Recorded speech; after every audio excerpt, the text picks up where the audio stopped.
I think the beauty of life and like having these conversation and actually connecting in an energetic level is to romanticize and to see the beauty of the possibility.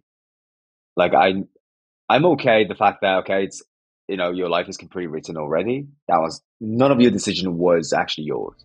It's already completely made. It's like a fucking game, the video game. I'm fine with that.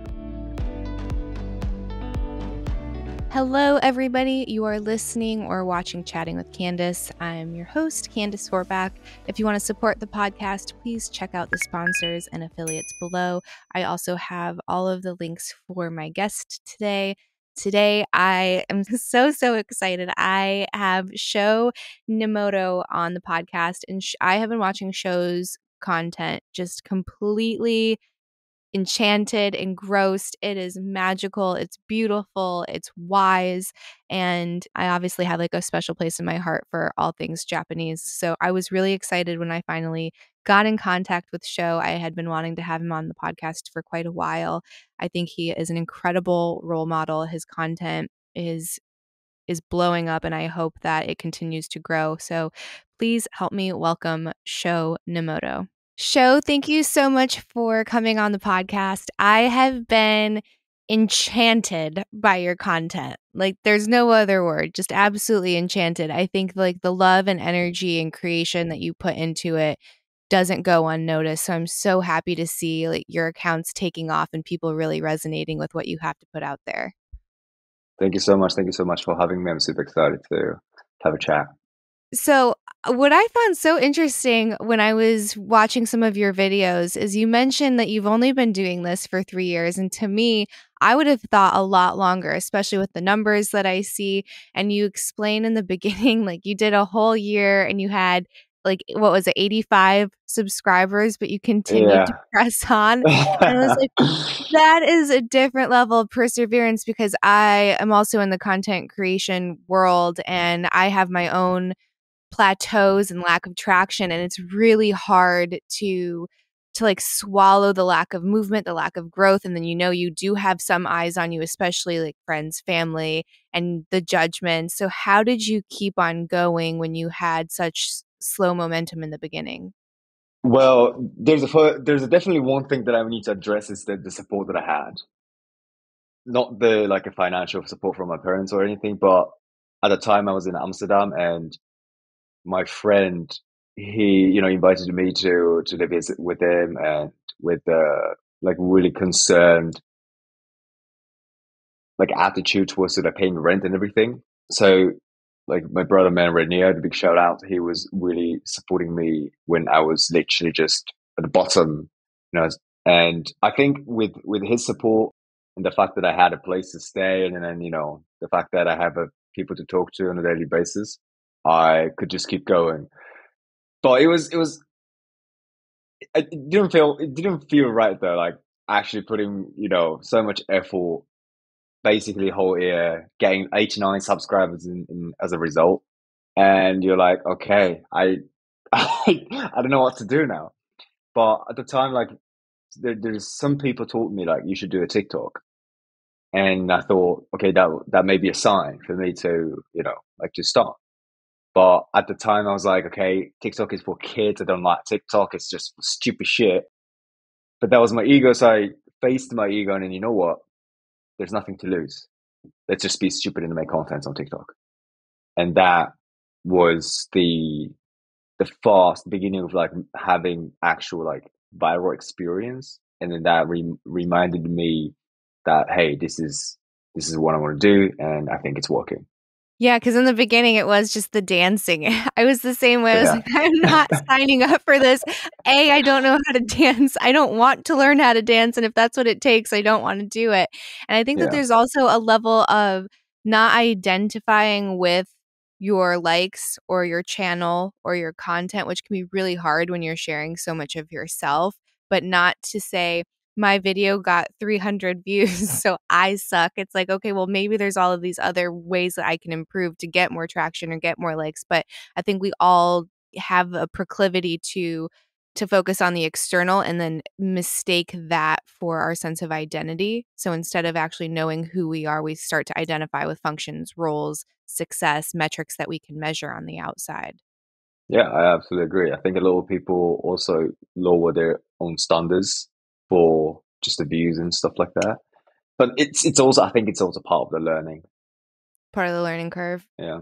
So, one of the questions that I had written down, which blew my mind, you mentioned in a couple of your videos that someone had said that you were the most negative person that she knew. And Yeah. it made you start to kind of reassess and start looking into energy. And it sounded like a springboard to this personal development. If you watch your content, you're like, there's no way. Like, how is this person the most negative person in anyone's social circle? So, what was the biggest change in mindset and habits from that person to the person that you are now? Well, I think as first as a man, the girl tells you the girl that you went on a date with and slept with and literally just tells you like you are too negative to hang out. It's devastating, right?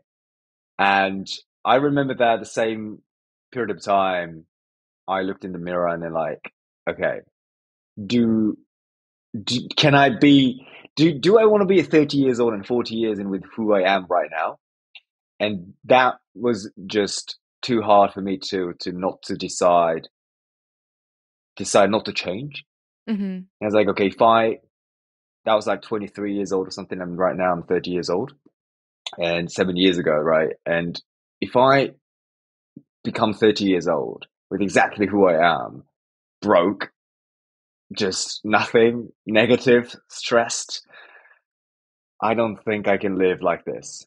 So that was painful enough for me to stand up for myself and then actually start doing something. I started with meditation practices. My mentor back in the days, he was a model. He was teaching modeling, models to walk and pose and like mentality and just stuff like that. And he just brought meditation into the class, and that was the first introduction to the meditation. That's actually really surprising. So, what was his reason for bringing meditation into modeling, into like the modeling classes? I think he also like went through a lot of people go through because he's now 49 or 50 if I'm right.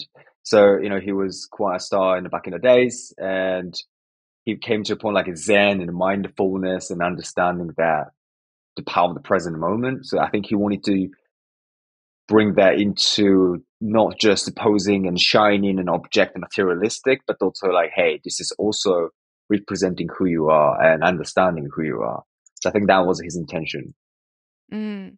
It's really interesting when you see someone like yourself. It makes me think, like, do you feel like you have to challenge the idea that you can only be like beautiful or good looking or intelligent? Like, you can't have both at the same time. Do you feel like there's like a stigma that you have to work against being like a model and obviously being very attractive and then also presenting like zen wisdom and like I did one of your meditations this morning and it was fantastic, Thank you. right? But so many people want to kind of like put you in a bucket because it's just easier for their cognitive load. It's not necessarily out of malice.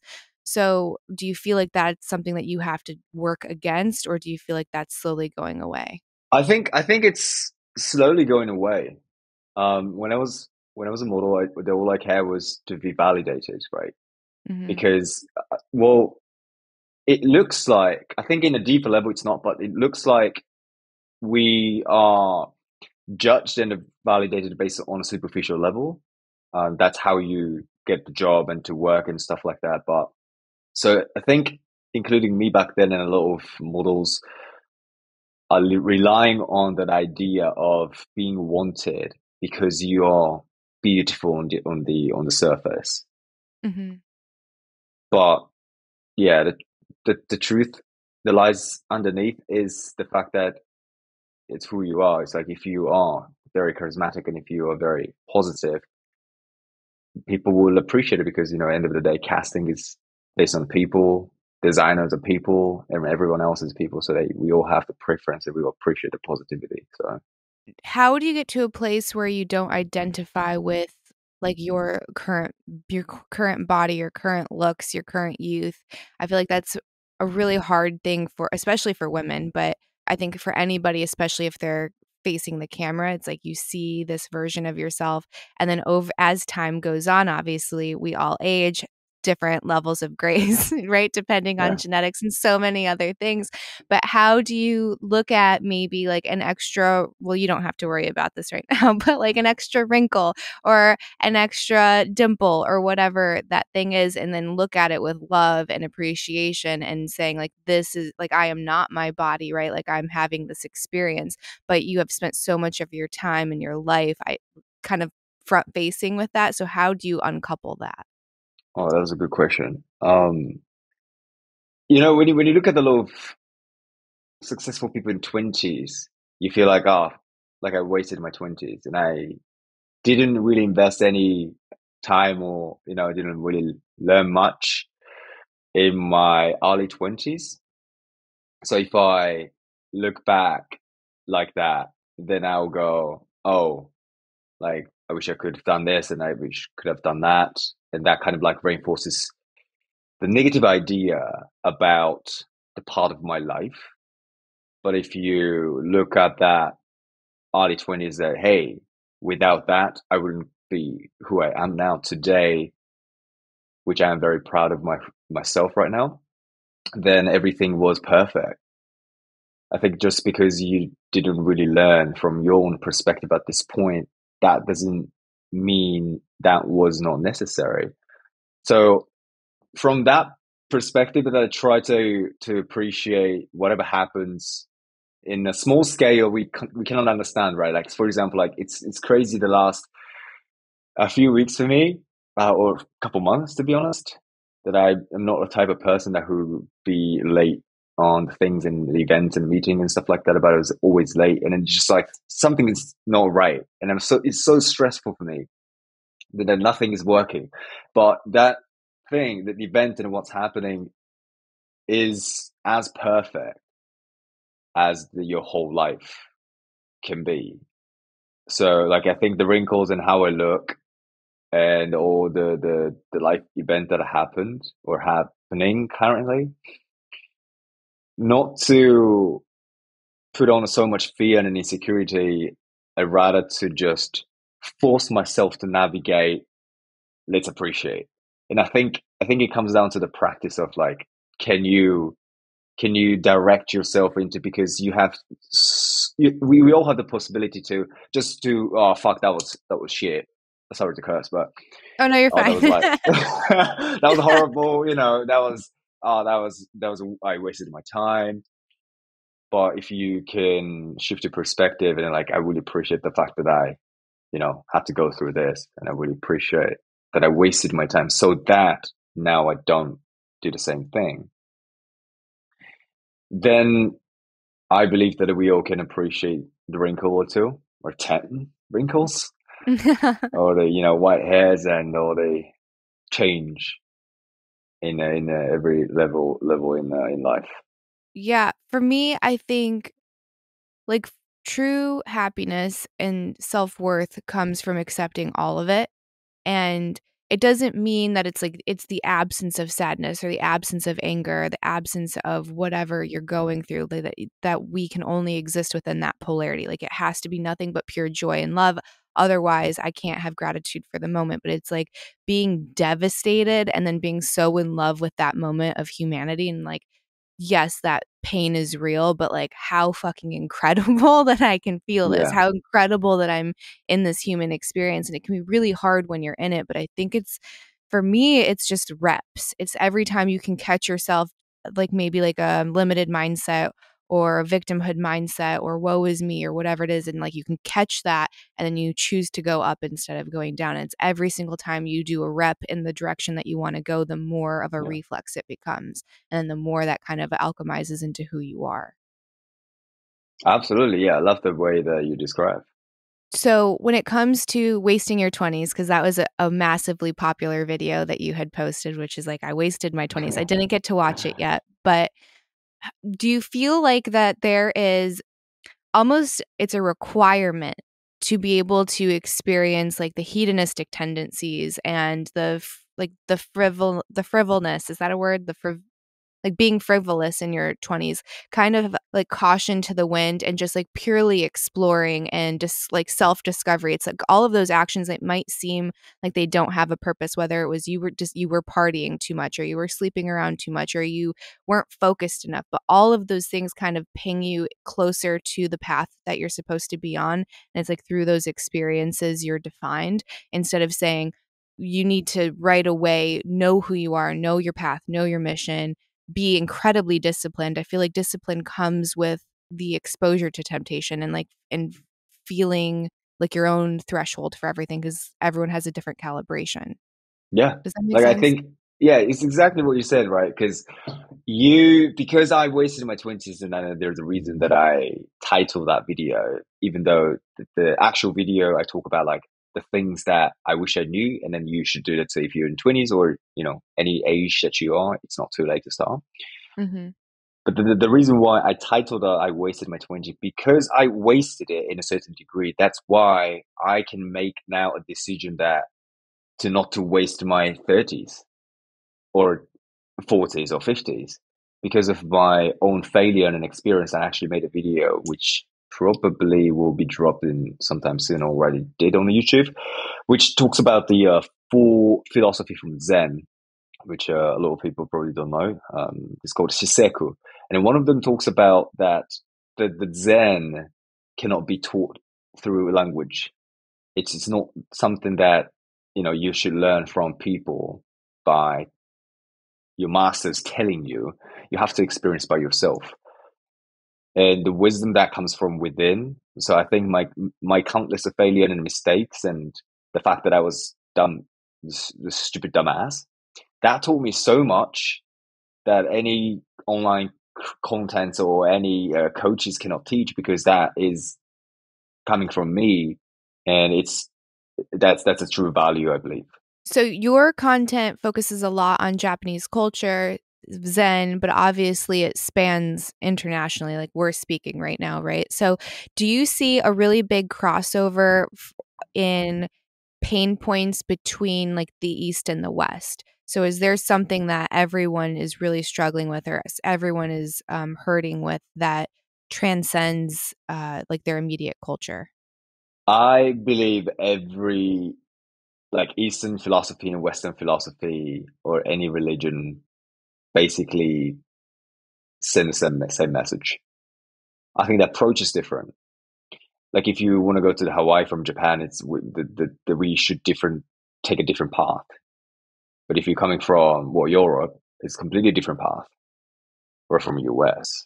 But if the destination is the same, which is love and unity, and to be fulfilled and to serve and to help others and to connect, I think it's the same message, but it's different language, different approach, maybe the different perspective, but we all want to get to the same place. So the Western, like, it's a great example that the Zen and Buddhism is actually coming from India, but those Eastern philosophy and Stoicism speaks about very, very similar thing, with the discipline and the rules, and to be straight, the honesty and everything. It's very similar. Mm. Yeah, it's interesting because I feel in so many ways, I feel like the West thinks that it's very, very advanced compared to the rest of the world. But we're seeing this popular movement of being curious about old traditions, old philosophies, old spirituality. And a lot of that goes back to Eastern philosophy. So it's almost like these things that we have written off as woo woo, or it's not going to help us with the climb, so it doesn't have intrinsic value.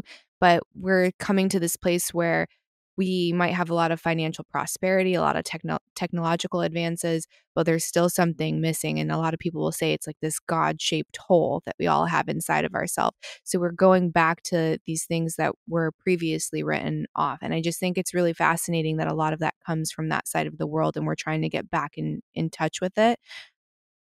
I think your work is amazing in that regard. I wanted to talk about your favorite samurai philosophies, because I was starting the 5 rings and then you had mentioned it and you had a little series on that. So I would love to get into what are some of your favorite samurai philosophies and how we can utilize them today. Yes. So one of my favorite quote from this specific samurai called Musashi Miyamoto. It's very famous. I think the author of the Book of Five Rings.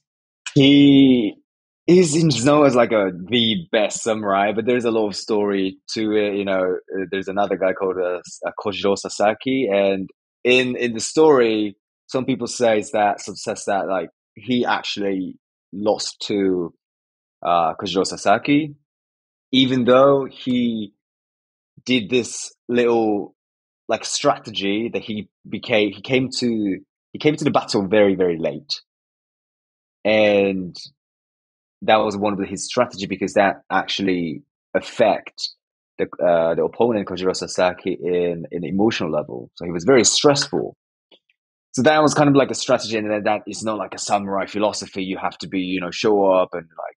But his philosophy into fighting was very like you gotta win. If you lose, then you die. So if you don't Hmm. win, the philosophy doesn't mean nothing.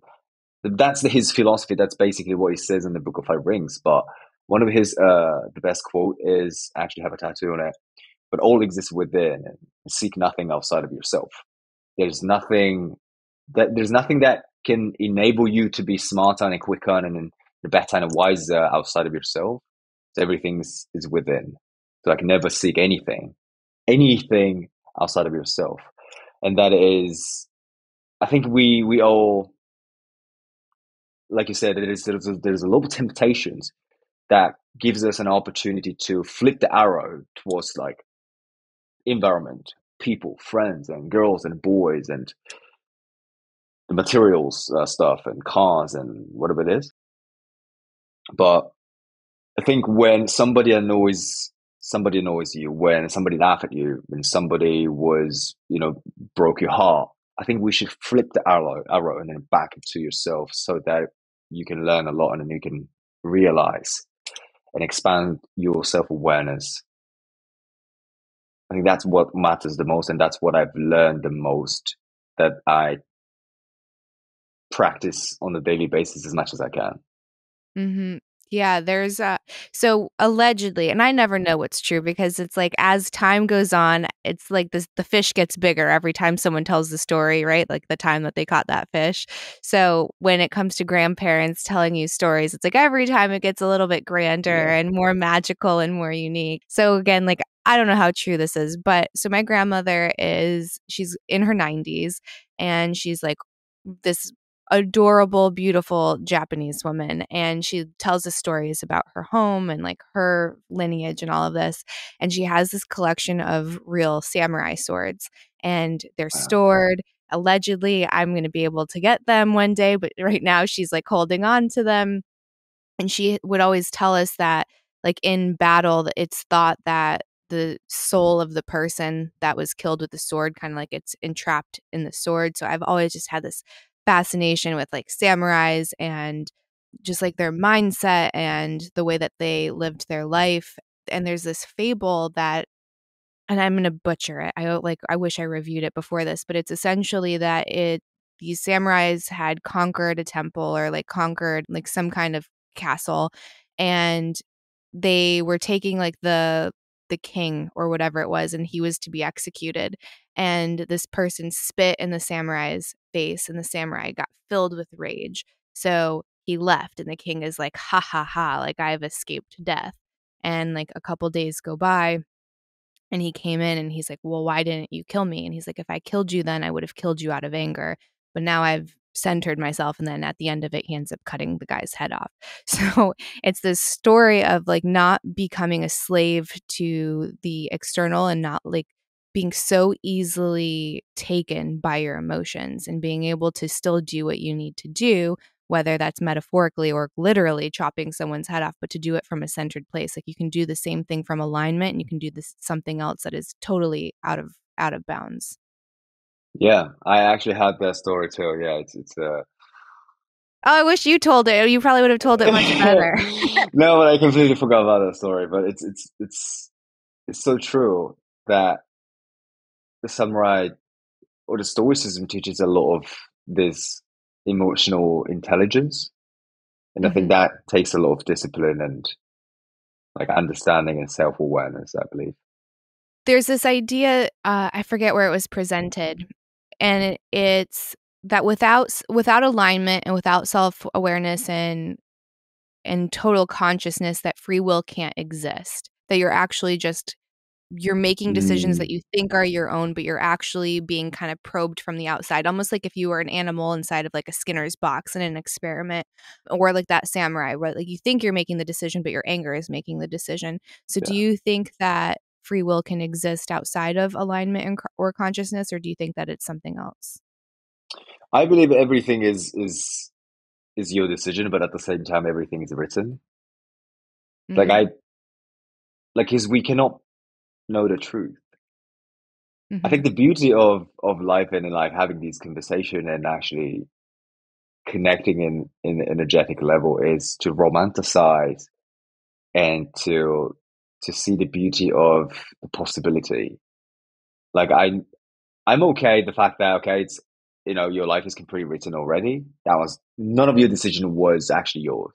It's already completely made. It's like a fucking game, the video game. I'm fine with that. But if it's completely my decision, that's also completely fine for me. And either way, I think not to know the truth is also beautiful. So yeah, like to me,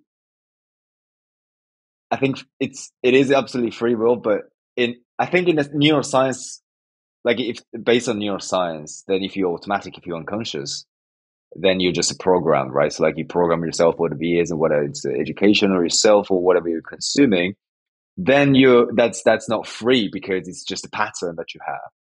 mm-hmm, I don't think that freedom fits with that what we're doing based on unconscious.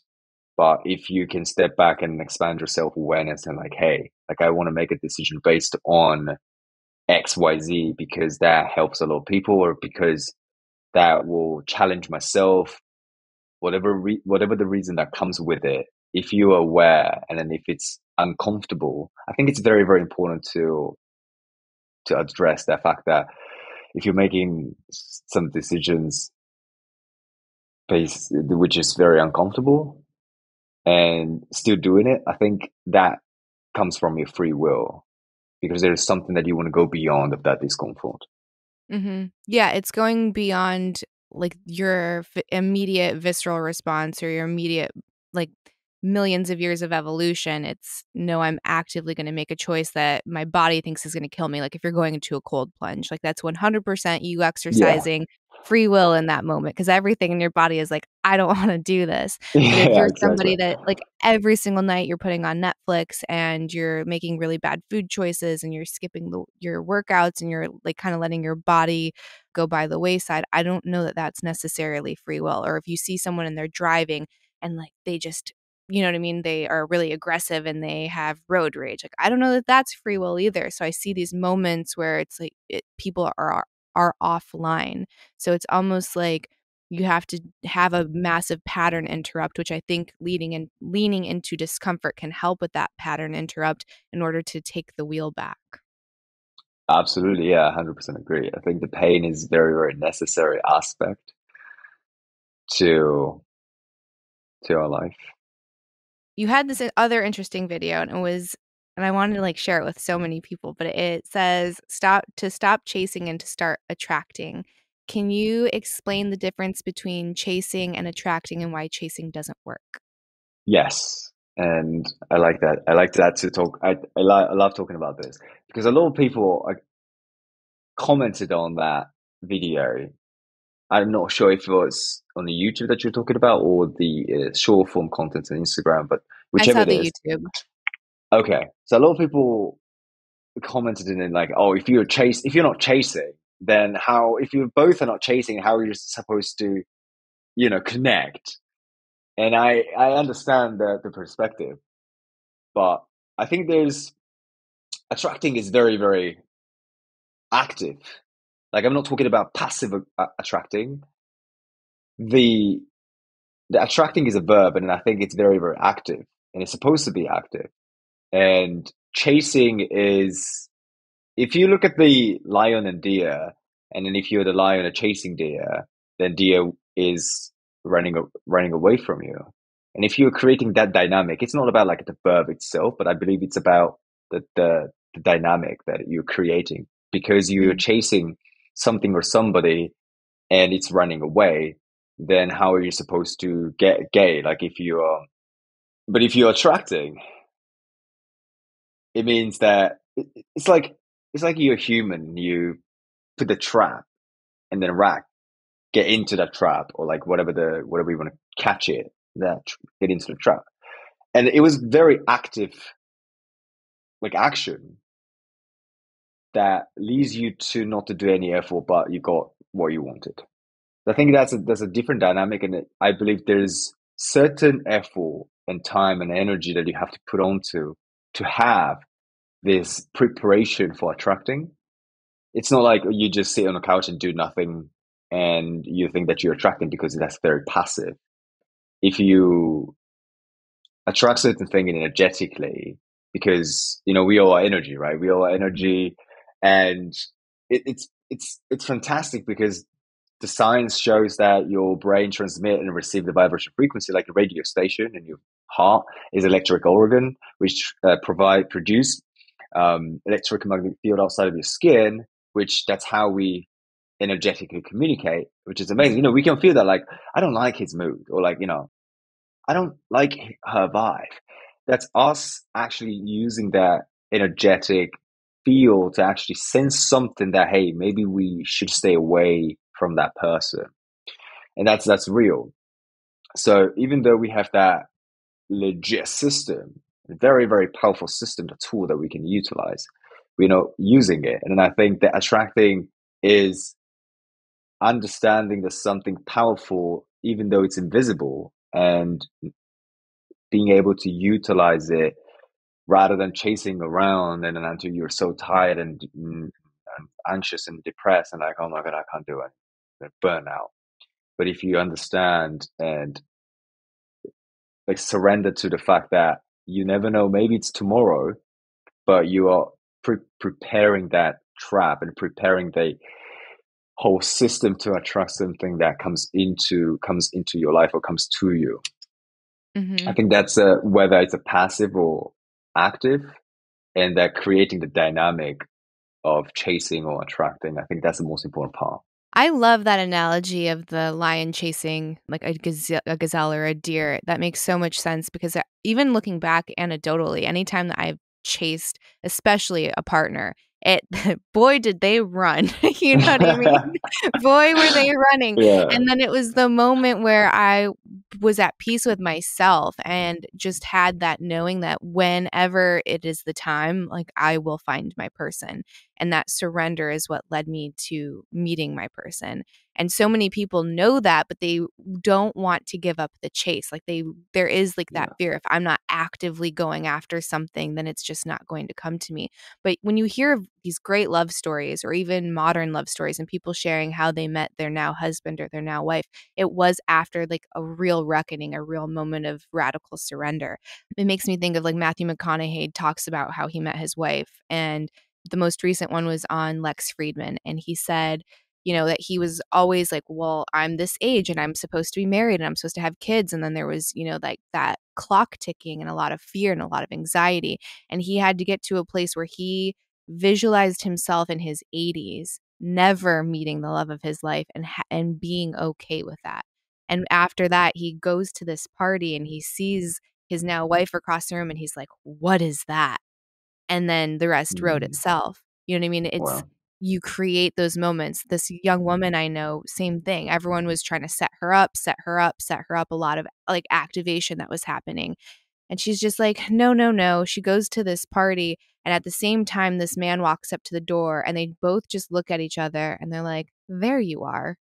And now they're getting married. And like, there was just wow. it was that moment of surrender and trust. So I can't prove it, but there's enough anecdotal evidence that even again, every time I've chased, boy, did they run. And I'm sure that probably resonates with a lot of people. And how much easier is it? How much more powerful is it to just be that magnet and have everything drawn to you instead of you actively having to exhaust yourself?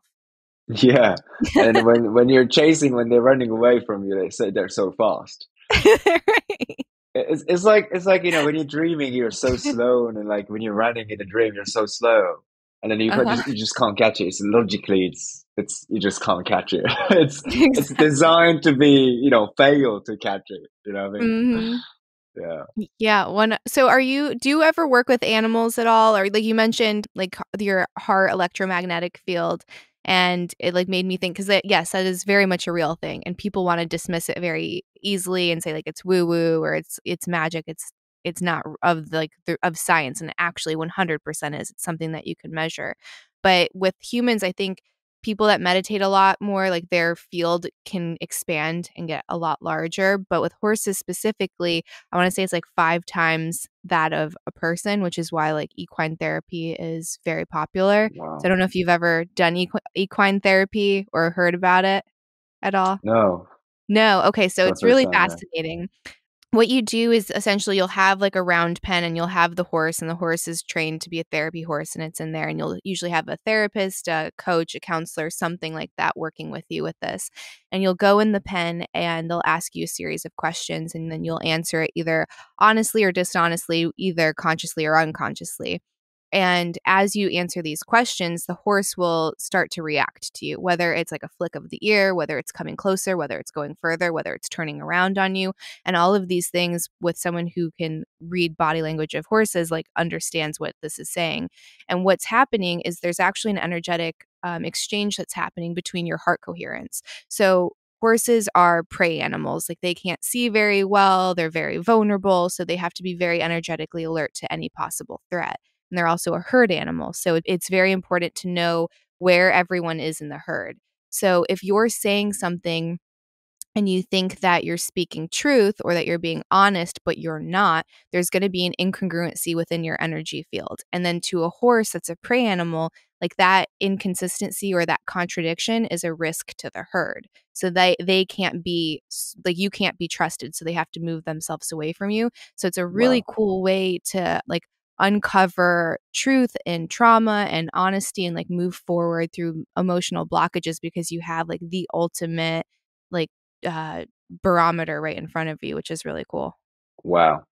Yeah. That's my. But I believe that the animal is way smarter than us in that energetic level. They understand something that we struggle to understand. Hmm. Yeah, I think so too. I wonder about people that are so quick to dismiss animals as not being conscious. Like to me, that's kind of psychotic behavior because you can look into the eyes of most creatures and be like, there's something there. There's some type of awareness, some type of consciousness, some kind of intelligence. To say that it's not there, I think is very like egoic and like inflated, like a very inflated sense of self. Yeah, I think a lot of people are very egoistic. I mean, we all have that egos, right? And I think Mhm. it's about, can you face that and to challenge yourself to make a decision, or to be aware of yourself through a different lenses. So, how do you define ego first? Like, what is your definition of an ego? I think ego is in the creation of your fear, your insecurities, your traumas, your limiting beliefs. Because ego is a shadow, and there is somebody who said this, and I really love it, and I use it all the time. But your ego cannot lead you the way, but your ego never leaves you alone. So if there's a sunlight, then there will be a shadow, Hmm. but you can't just deny the shadow. And I think appreciating shadow and the fact that you have to walk with the shadow, that is something that we all need to work on. And I think that's a lot of work.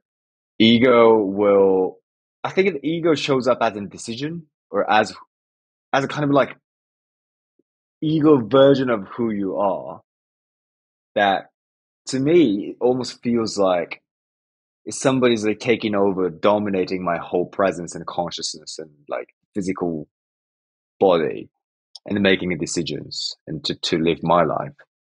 But I also believe that ego is a gift, because again, without the pain, you never learn. Hmm. Without my failure and all the countless of stupid things, I never really, I don't have a chance to actually get where I am without all these failures. So I think ego is a gift that can teaches us like what is the most important thing in life, which is love, and which is very, very positive. And it's beautiful. And I don't think the sadness is not beautiful. I think it's everything is beautiful because it exists. But what we truly unite and aligned at the end of the day is something, love and fulfills you, and like it puts a smile on your face. Mm-hmm. But ego can teaches us to show us the way, but there's going to be a battle, and there's going to be like if you are like let's pick up that animal thing. Like if you're look at the animal and like yeah, like they're a piece of shit, or like they're not intelligent enough. I think that's just the projection or some sort of manifestation of the internal belief that they probably experienced something, let's say receive some criticism, or they were told that they are stupid, or like those kind of experience can easily like reflect that to lower somebody, or to put ourselves into a position internally that hey, I'm better than this guy, I'm better than the animal. That Mm. actually creates the sense of like validation. And I think that's completely ego driven decision, because that's coming from fear, that is coming from insecurities. Mm-hmm. So addressing that, the core belief and what happened and why you feel this that way is very necessary process to understand. Okay, this is my ego driven self. Mm. Yeah, because to me, again, that one's one of the scarier ones, because if you have almost this blindness to be able to recognize consciousness in something and like a living creature, when does that stop, or how dark can that get, or how far can that scale out? Like, is it just a whale? Does that go to dogs? Does that eventually end up with people? And then you start hurting people. Like to not be able to recognize pain or emotions or just being in another thing, to me is really scary. There's a question that's really alive for me right now, and I asked it last night in this group chat that I was in. I was listening to the Lex episode, and he recently had Yuval Noah Harari on. I don't know if you're familiar with him. He wrote *Sapiens* and *Homo Deus*. He's like a really like controversial figure, like author, public speaker. And one of the questions was that I think Lex asked is, can consciousness exist without intelligence? And can intelligence exist without consciousness? Ooh, Mm-hmm. that's deep. I I think like we have all the idea of consciousness, but like I have my own experience of DMT activation, or to get out from my body, or like whatever it is. But intelligence, I think true intelligence is beyond time and space. So I believe that yes, I believe that if the consciousness is something that the grand scheme of the life in the universe, then I believe that without a consciousness, and I think intelligence cannot be existed, because the consciousness also beyond time and space. Mm-hmm. Yeah, I tend to be in agreement with that. The way that he answered it was, he was saying that obviously intelligence can exist without consciousness because we have AI, and then he said plants. And where I push back on that is, I would say AI does have consciousness. It's a collective consciousness, right? It's reacting, like the intelligence is the output of everything that it's collected, every question that every person has asked, every statement, the way that you're interacting with it, right? Like if you're yelling at your Siri or you're yelling at ChatGPT and you like, you stupid computer, that's going into it. So all of that collectively is leading to that intelligence. And then he said plants, which to me, all of the research I've read about plants and what looks like intelligence also suggests consciousness, right? So if you have a tree and there's a specific virus that is affecting the plants nearby, that tree throughout the network of roots will actually go and protect its saplings. Like it'll protect its like quote tree, like its tree babies over other trees. Like it prioritizes its lineage.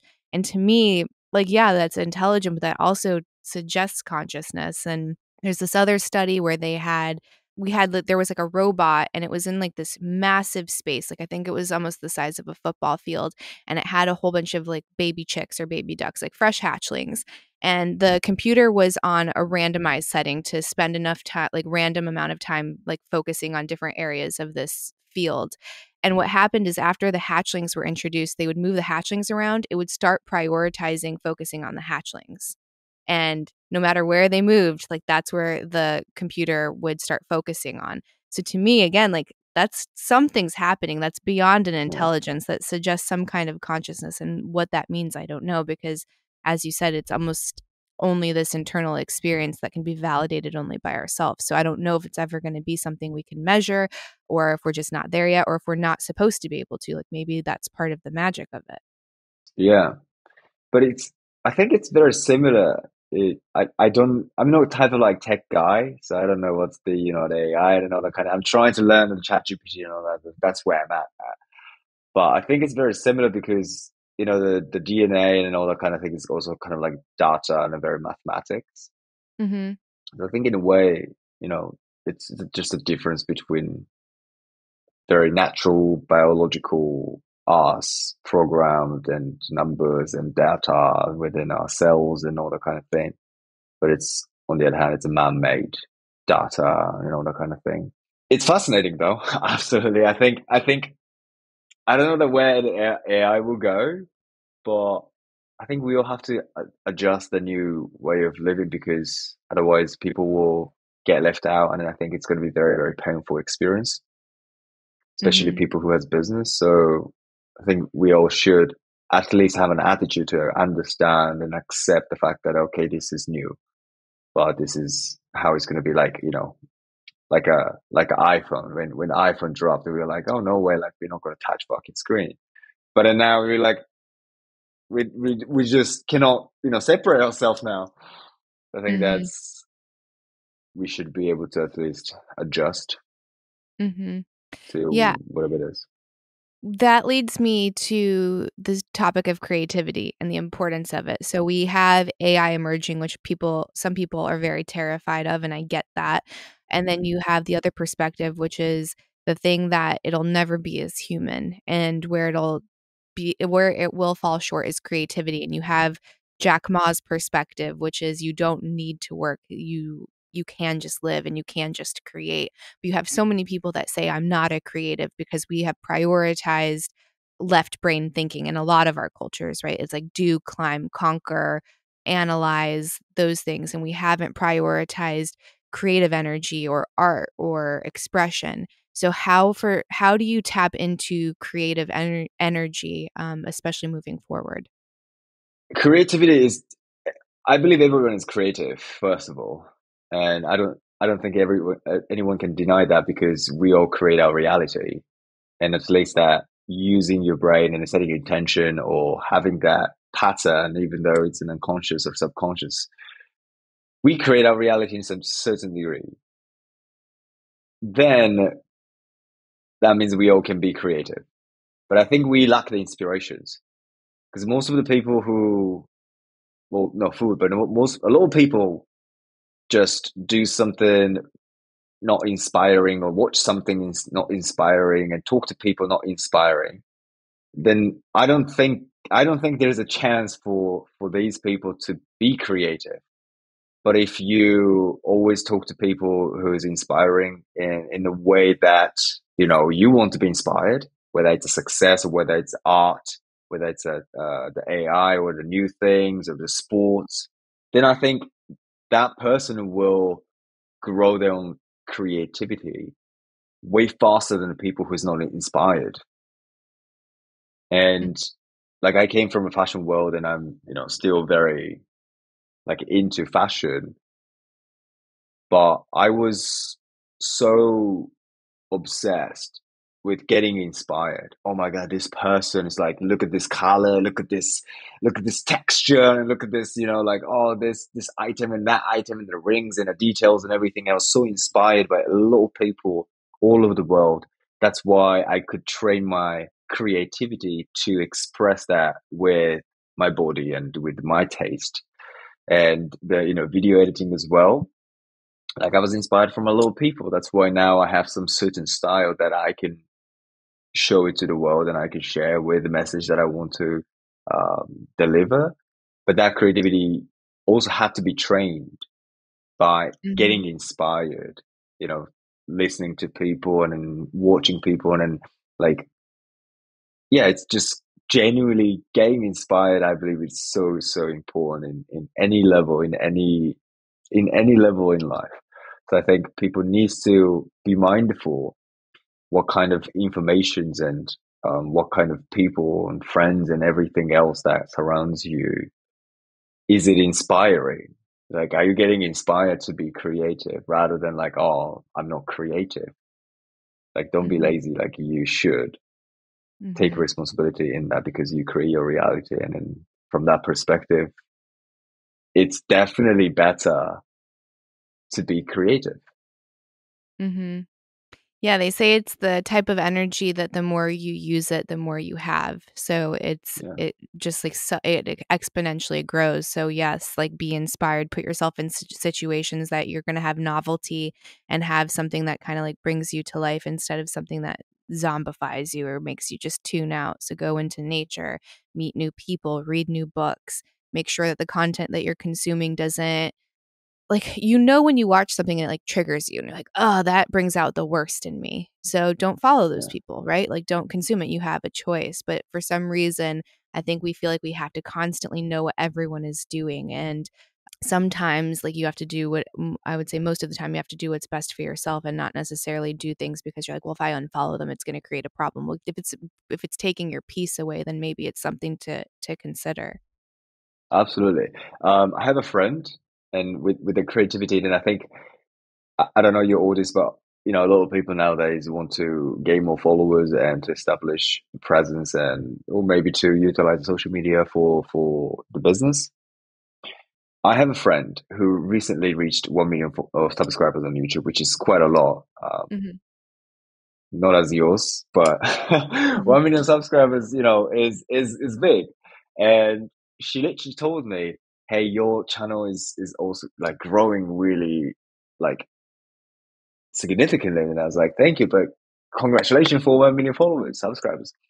And then she told me like, "I am like literally studying your videos," and I was like, chill. You have 10 times bigger. Like your channel is 10 times bigger than me. Why are you studying mine? But she was like, she still studies. She still goes into these videos and YouTubers and like watch video and learn from it, even though the channel is smaller than hers. And no wonder why that she gains 1 million subscribers. I think that's very, Hmm. very important, like learning and getting inspired without judging the number of the subscribers or the followers or how famous they are, like whatever it is. Oh my, I really detest that perspective. I can't stand when someone's like, "Well, you have to have a certain amount of followers to be on," or whatever it is. It just seems very like Machiavellianism, like means to an end. Like I'm just taking instead of giving, instead of leading with natural curiosity or having a beginner's mindset and saying I can learn something from everyone, not like I have a million followers. So unless someone has that, right, like they don't know what they're doing. I agree. I think your content, I like it is magical. Like I love the artistic vision that you have, the lights, the colors, the like the mood, the textures, like everything. There's so much thought put into it. So I mean, I have no doubt that your channel is going to blow up everywhere. I mean, you're already wildly successful, but I absolutely like I know it's going to continue to grow. So yeah, anyone that has that perspective that because they have more followers, they somehow have figured out something more than you, I think is nonsense because a lot of it is luck, a lot of it is timing, and then I think the rest is discipline and reps. But there, a big chunk of it is not something that you can claim as the reason that. Like you can't claim it like you are the reason for that success because there is a little bit of serendipity that happens or a lot of it. Hmm. Absolutely. Thank you so much for your compliment. Appreciate You're you're very welcome. And it. how it's one thing I've been working on that you just did so beautifully there is receive. and receive compliments and not like ninja deflect them, right? So many of us are like, oh no, but like, what about you? Like we immediately project onto the other person, or we self-deprecate. It's very hard for a lot of us to receive. And like, it's almost like the bigger and grander and more love that is being sent to us, the more we push it back. So how do we get comfortable with receiving? That is just so. Oh, I love the question because I think you also have that part of the Japanese blood and spirit in it, and I think we in Japan, a lot of people say, yeah, yeah, yeah, yeah, yeah. That's like no, no, no, no, no, no, no.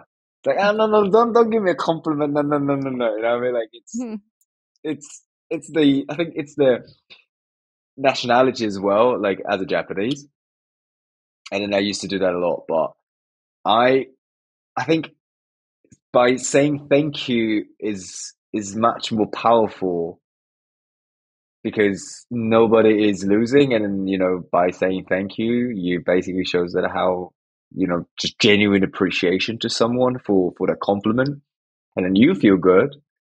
I think part of us cannot believe that the compliment is real. So I think that limiting self image is blocking that validation. And at the beginning of this podcast, I mentioned that I was looking for validation and stuff like that, and I kind of like mentioned in a very negative manner. But I believe that when you're making a change, validation is so important to collect, because if you're trying to make a change and then somebody gives you a compliment, and then if you reject that idea, that's basically you rejecting a new life. Let's say you're not confident, you're not comfortable with yourself, and you don't love yourself. But now you start to working, whatever it is, to work out and meditate and stuff like that, and it starts to feel good, right? And they're like, hey, like you look different, like you look amazing today. And that is the instant confirmation and physical evidence that your reality is bending. But if you reject that, the change, that means that it will like bend it back to the old reality. So I tell everyone that if you start making a change, only if you start making a change and you start getting that confirmation and physical evidence and the validation from others, because you will, and then you will receive tons of it, then collect all of those. Can collect them as much as you can. And just like, oh, thank you, that's mine, that's mine, that's mine. And then that literally brainwash yourself with the new reality. And then I think a lot of people struggle, like you said, you brought a topic. I'm very, I really appreciate that, because you need to allow yourself to collect those exchange of thank you, because otherwise your reality will just bend it back and bend it back, even though you put so much effort and energy to trying to, manifest something or trying to change something in your life. I think understanding this, you have to collect those evidence, because essentially that will brainwash you and then change the belief in the core level of belief that you have, that you're ugly or like your life sucks. But now it's like, hey, I look okay. That's like change everything in a bigger scale. Yeah, I think it's letting go of the commitment to whatever that self-deprecating thought or behavior it is. Like if it's, no, I'm not a good parent, or I'm not good looking, I'm not smart enough, I'm not enough, which is usually just, throw that on to anybody and they'll be like, yep, that resonates with me. Like I'm not enough, whatever it is. Letting go of that commitment and saying, no, I'm going to take this on and I'm going to slowly step into this better, higher version of myself. And I don't need to be identified with all of this shame or lack or whatever it is. And I think it's really hard because feeling balanced or feeling good enough or feeling love enough for yourself can be really hard because of whatever programs we have, whatever, we got bullied, or maybe we didn't have a parent that was giving us what we needed at the time, whatever it is. So you have to kind of like re-identify and like choose a higher path. And then it goes into accepting those things. Like as a confident person isn't going to be batting away compliments or love, because they're gonna be like, yes, I'm worthy of that love and I'm worthy of that that praise, so I will take it. So I think that's step one. I agree. Yeah, 100%. We gotta collect all of those. Collect everything. Yeah. Um, I wanted to get into the idea of being busy. That was one of my favorite recent videos that you did. It was a short on TikTok, and you Mm. broke down the Japanese word for busy into 2 words, and I would love for you to get into that for the audience. With the specifically the busy. Yes. Okay. So the busy in Japanese, well, it's actually originated in China because it's a Chinese alphabet. But it's two different alphabet that basically becoming the one single alphabet represent busy. And then when you break it down into 2 words, basically, the one means heart and the other one means nothing. So if you break down the word mean busy, then you can read 2 letters as you lose your heart. And all the Chinese alphabet actually have a story behind or the reason that how it shaped and how it became that word. I mean, it's very beautiful, by the way. So, like, a lot of people actually know this in Japan, but when we are too busy with work or in your head tasks, we forget the most important thing, which is just to be present in the moment, right? And a lot of marriage are failing because of not looking into the partner's eyes and have a quality time with the family.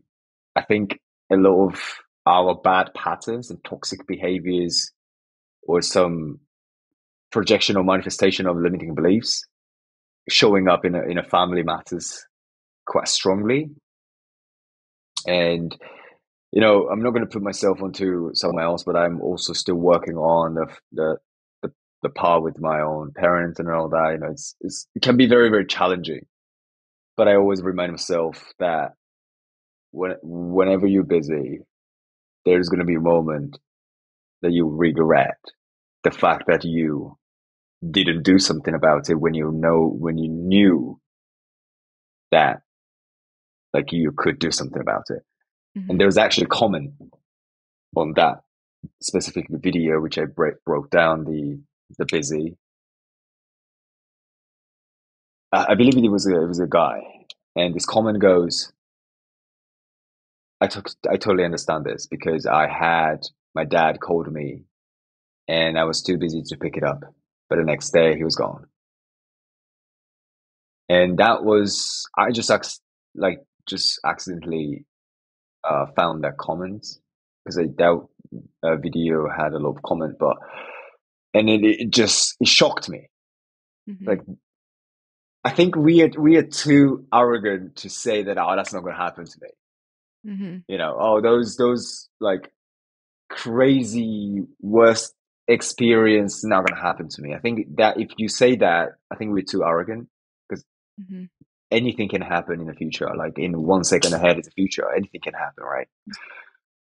And I think I took that comment very seriously. So, and always, I think it's just what we can do is to remind ourselves to take that action rather than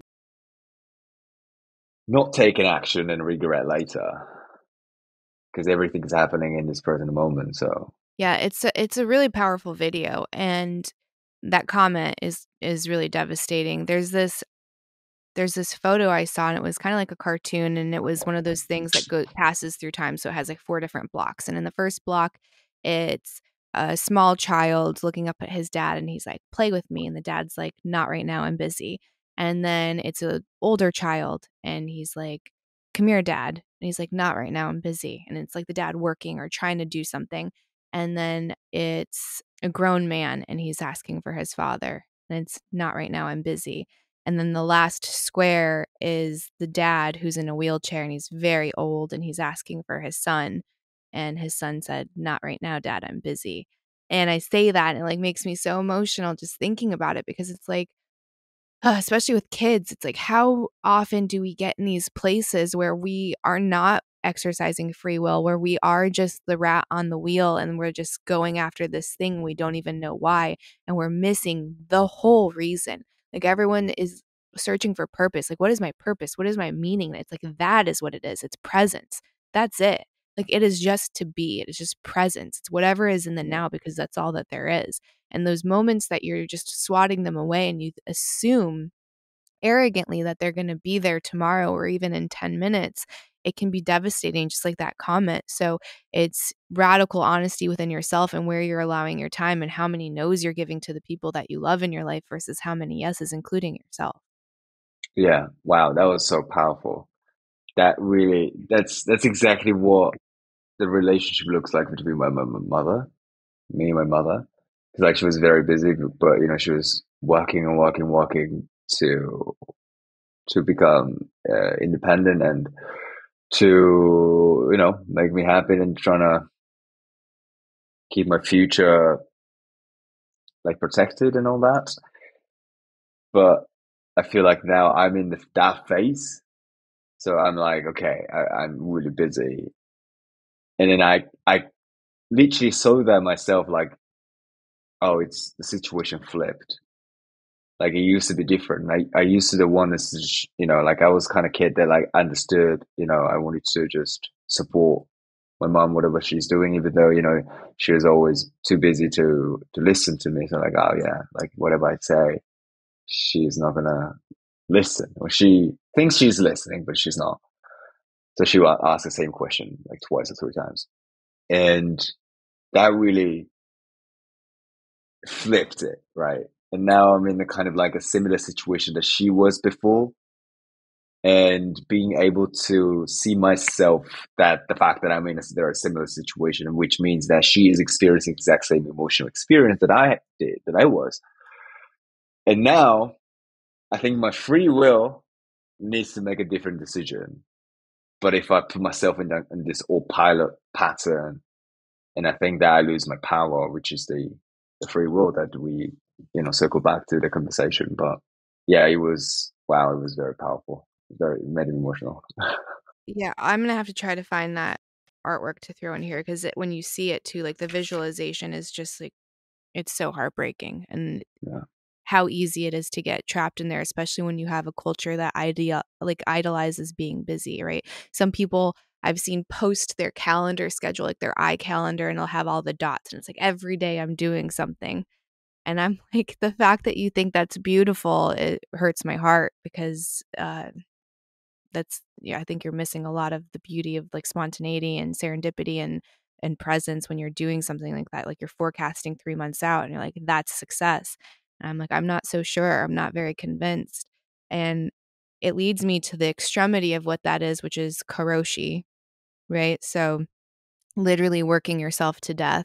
And in Japan, there was like an epidemic of it where the men would just be dying on the subway, like in their suits.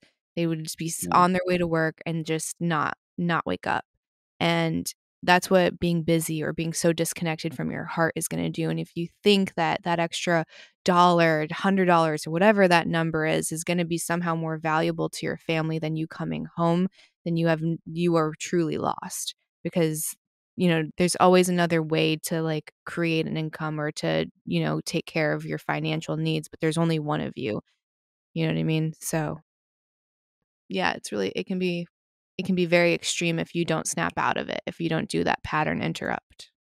Yeah, and then especially that when it comes to the Japanese culture in working, the reason why, like, I lived in Netherlands, Amsterdam, Netherlands, for 3 years, and I was really shocked, and I've learned a lot of great things from the working culture and how the government works, and just they go home at 6 p.m. and they don't do no work. They just, open the wine and start drinking and chilling at the canal and stuff like that. But I think because the Japan represent, and I think the country makes people believe that this is the default.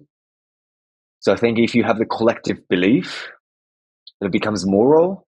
And if Mhm. you break the moral, if you break that common sense, then you're going to be a bad guy, right? Like Mhm. everyone has to follow. And then Japanese people are very like we are people who just love following the rules. Mm-hmm. And I think that comes from the respect too, that we have a Mm-hmm. massive respect to others. And I think we should have more respect to ourselves, but that's where we are at the moment. And so that if everyone else believes that, yeah, you have to work hard and you have to like kill yourself like with the amount of tasks and just go home and like sleep and come back. Like if the country like force everyone to believe, then everything else outside of the belief is weird, is not normal. So I think the what I've experienced in Netherlands was country has collective belief that, hey, you work this amount of time and then you should be treated well and you pay tax. And then if you pay taxes, we are happy. Mm-hmm. I think that's very fair and very rational. But Japan is different. We don't have that like the collective belief the country provides us to believe. So just whatever you have to eat, whatever you're on the table. And it's very heartbreaking though, like so that company takes advantage of these people, right? Like it's Mm-hmm. easy because oh yeah, everybody believes this and you have to work hard and like, you have to basically just waste your entire life working and working and working. And every company that exists in Japan is if they're not prioritizing their health and some sort of some level of vacations and some level of like physical and mental health on the people who's working for their company. I think they're just absolutely taking advantage on people because Mm-hmm. knowing that they have the country have the collective beliefs and that Japanese people have massive respect to other people, which is very sad. Yeah, I think it's the respect. I think it's they're very agreeable, right? Like they like disrespect is huge. With my grandma that was massive. And I think it's also this idea of discipline and duty and then casting off enjoyment and pleasure. Like those are frivolous, right? That's not honorable. And I think anytime you cast something out entirely, like I don't know, you're almost dishonoring, like you said, dishonoring yourself. So you have to have more of that respect for yourself. So it's how do I integrate all of these things? How do I not become owned by my desires or my pleasures, but still see them as valid and necessary, right? It's just discernment. And so I think just to completely cast it off and say just discipline is the only way leads you to Karoshi in some ways. And you see like the birth rates across the world are all going down, right? But I think in Japan specifically, it's pretty alarming, like how many people are not having kids. And I saw the average age of men that are losing their virginity is like 30, right? Like that's really really high globally speaking, and people aren't Really? getting married. Yeah, 30? 30, yeah, and it's 42% of men 18 to 32 are virgins. Like that's crazy. So, Wow. people kind of try to figure out the cause. There's no way to definitively know, but you can see maybe some correlations. Some people were blaming the economy. Some people were blaming how do you say it? Manga, like the anime. Manga, yeah. Yeah, and they're saying that the culture is prioritizing fantasy and not reality, and then you have to ask, well, why is that happening? Because scaling out, I feel like Japan has always been a little bit more technologically advanced, like more on the forefront of technology. So if they're getting Yeah. so captivated by technology, what happens when you have things like VR or augmented reality or meta, and you have something that is like way more engrossing and way more enticing to leave reality? So how can you find the beauty in this 3D, in what is actually around you? How do you find beauty in love and vulnerability and having a family instead of this escaping that we see a lot of these young people doing? It's a problem. I think it's we have the biggest problem in that level, like a man, woman, man being masculine, woman being feminine. I think it's a worldwide topic. It's a very, very hot topic, but I think Mhm. Japan has the biggest issue with that. Mm. because of the education.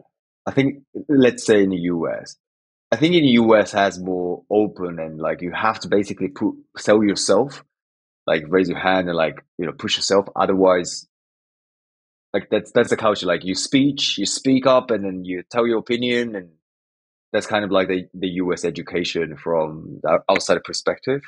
Mm-hmm. And Europe as well, especially Europe has a very, very high education, like in Amsterdam, like I met a lot of people, like most of the people that I met speaks three, four languages, which is great.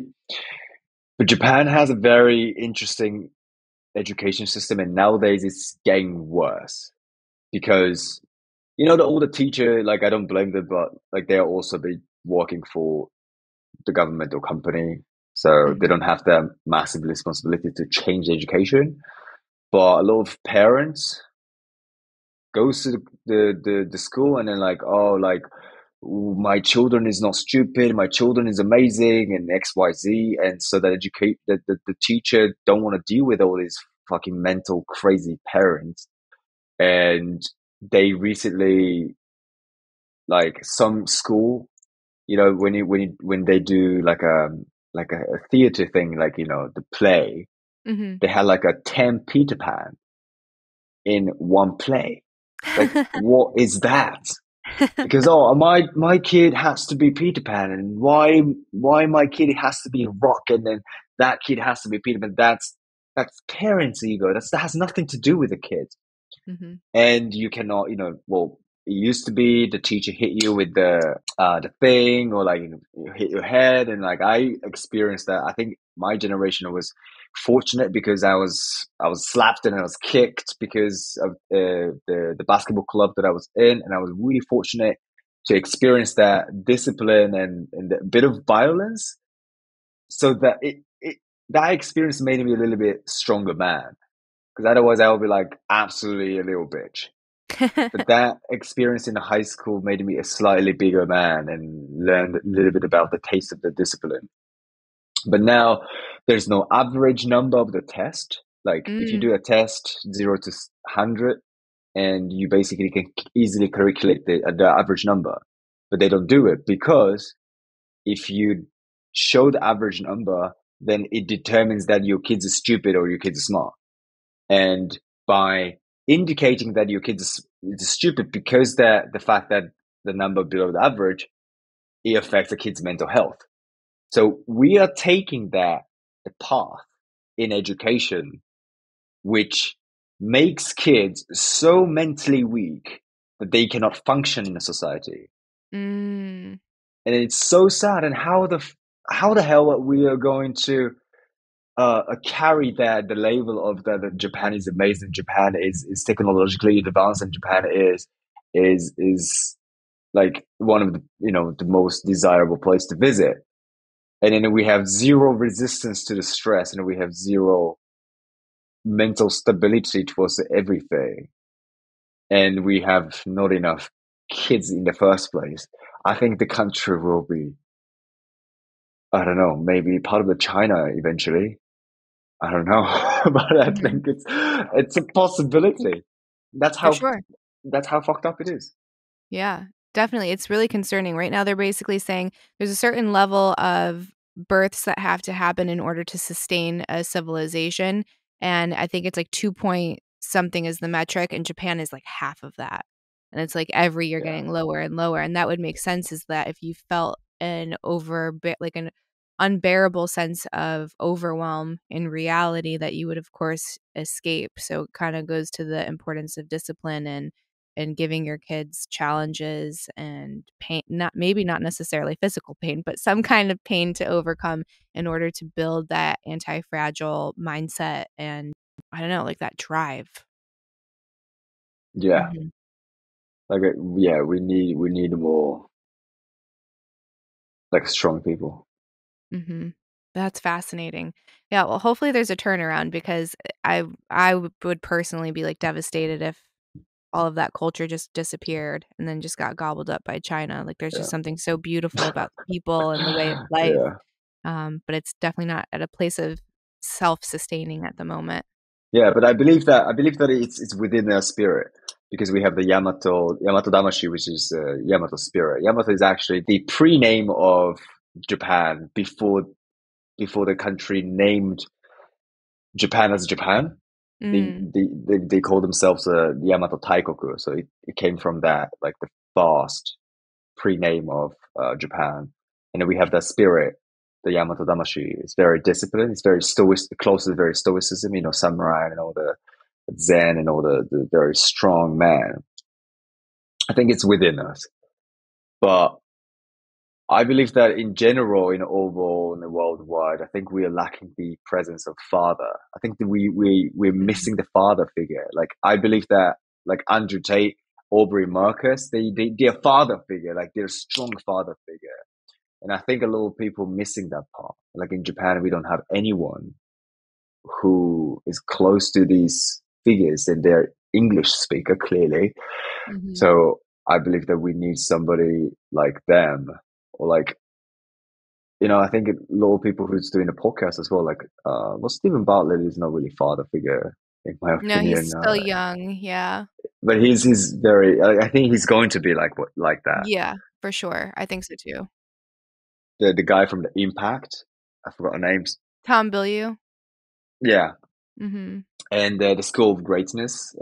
Again, I forgot the name, but Lewis they're House. very like strong father figure, and I think that Mhm. Japan needs these people Mhm. to guide and to lead people like seriously. Yeah, I think so too. I think that it helps to see someone that looks like you. It helps to see someone that has the same like cultural experience. It's a lot more relatable. It's harder if you have someone else that's halfway across the world and living a very different life to resonate with you. I will say, I think that what happens when you don't have that father figure and then you're looking to outsource it through someone through content creation, that's when you get an Andrew Tate because I think Aubrey Marcus is wonderful. I think he has a lot of great messages. I think Andrew Tate is like he's like that mischievous guy that seems like he has a lot to offer, but I feel like it's very superficial. It's like a very juvenile expression of the masculine, right? It's like the cars and the women and the gold chains and that's fine if that like you're doing it for different reasons, but I feel like he's doing it to capture young minds that are very materialistic. And I think he has some I'm not discounting it, right? It's like not don't throw the baby out with the bathwater, but I think fundamentally that's like the underbelly of what the masculine is. And then you have the higher versions, which are like the other men that you listed. So again, it's like all of these dangers of not having a father in the home and then having to be like very meticulous as to who you're going to have that proxy be. And it's really hard when you're young, I would imagine, especially when the things that you think are going to get you status are being presented as almost like false idols, right? So I think that that could absolutely be you could be this figure for, the Japanese youth coming up because I think you present wisdom and guidance and then you also present taking care of yourself. You're still younger, but I think it's just like, like those other men that you listed, it's like growing into like that leader for people. So again, I love your content. I really hope that people check out your channels because I mean, you can see the love there and there's a lot of really great information. Before we wrap this up, so you can go to bed, would you like to tell the listeners where they can follow you, how they can support you, any projects you're working on? This is your time to plug away. Beautiful. Thank you very much. And first of all, I really enjoyed the chat today. That was, yeah, that was very emotional, beautiful, and very inspirational. I think I I learned a lot. So thank you so much. Thank you. And yeah, I don't know, like I do have a coaching, and I'm here to help people to guide and navigate because I didn't have that figure. I didn't have that guidance when I needed the most. So I'm here to guide and lead people and to take control in life. So yeah, if you are watching and if you do believe that you're ready to make a change, then check out my page. My YouTube channel is Shonemoto, SHOWNEMOTO. And well, if you type that name on Instagram, TikTok, YouTube, pretty much they're all active platform. So we'll see you there. Awesome. And I will link everything below for everybody. Thank you again. Thank you very much. And that's it for this week's episode of Chatting with Candice. Before you go, if you liked the episode, please share it with a friend too on social media. The best way to grow a podcast is word of mouth. If you have not hit that subscribe button or left a 5-star review, please do so. It takes less than a minute, and all of those things help the podcast continue to chart and trend, and also grow and help more people find amazing content like this. I will see you next week. I love you all so much, and thank you for tuning in. Bye, everybody.